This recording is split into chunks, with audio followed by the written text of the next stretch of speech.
നേരത്തെ കാലത്തെ തുടരുകയാണ്. BLO നൽകിയ റിപ്പോർട്ടിന്റെ അടിസ്ഥാനത്തിൽ വോട്ടേഴ്സ് ലിസ്റ്റിൽ നിന്ന് പേര് നീക്കം ചെയ്തതായി പരാതി. ജീവിച്ചിരിക്കുന്നയാൾ മരിച്ചതായി കാണിച്ച് നൽകിയ റിപ്പോർട്ടിന്റെ അടിസ്ഥാനത്തിൽ പേര് നീക്കം ചെയ്തു എന്നാണ് ആരോപണം. പോരുവഴി കമ്പലടി കോടംതോപ്പിൽ ഹനീഫ റാവുത്തർ എന്നയാളാണ് ജീവിച്ചിരിക്കെ മരിച്ചെന്ന് കാണിച്ച BLO റിപ്പോർട്ട് നൽകിയത്. സർവീസ് പെൻഷൻ ഉൾപ്പെടെ വാങ്ങുന്നയാളാണ് ഹനീഫ റാവുത്തർ. വീട്ടിൽ ചെന്ന ബൂത്ത് ലെവൽ ഓഫീസർ അന്വേഷിച്ചതിന് ശേഷമാണ് ഫൈനൽ ലിസ്റ്റിൽ നിന്നും പേര് വെട്ടിമാറ്റിയത്.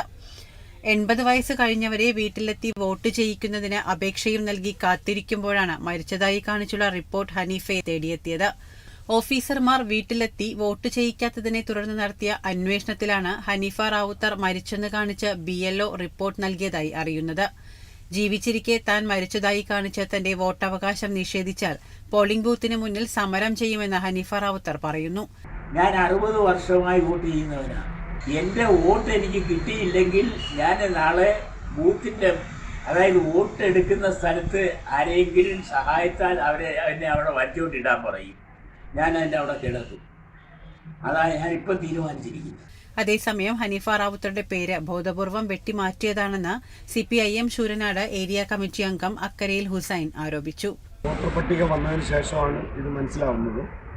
അങ്ങനെ സാധാരണ ഈ 70 വയസ്സിന് മുകളിലുള്ളവരുടെ വോട്ട് വീട്ടിൽ വന്ന് ചെയ്യിപ്പിക്കലാണല്ലോ പതിവ്. ആ ലിസ്റ്റിലുണ്ട് എന്നും പറഞ്ഞിട്ടാണ് നമ്മൾ കരുതിയിരിക്കുന്നത്. അവർ ലിസ്റ്റ് കൊണ്ടുപോയിട്ടുള്ളതുമായിരുന്നു. എന്നാൽ BLO നമുക്കിപ്പോൾ മനസ്സിലാവുന്ന ബോധപൂർവമാണെന്ന് തന്നെയാണ്. കാരണം BLO ഇവിടെ വന്ന് ബാക്കിയുള്ളവരുടെ സ്ലിപ്പ് കൊടുക്കുന്നു.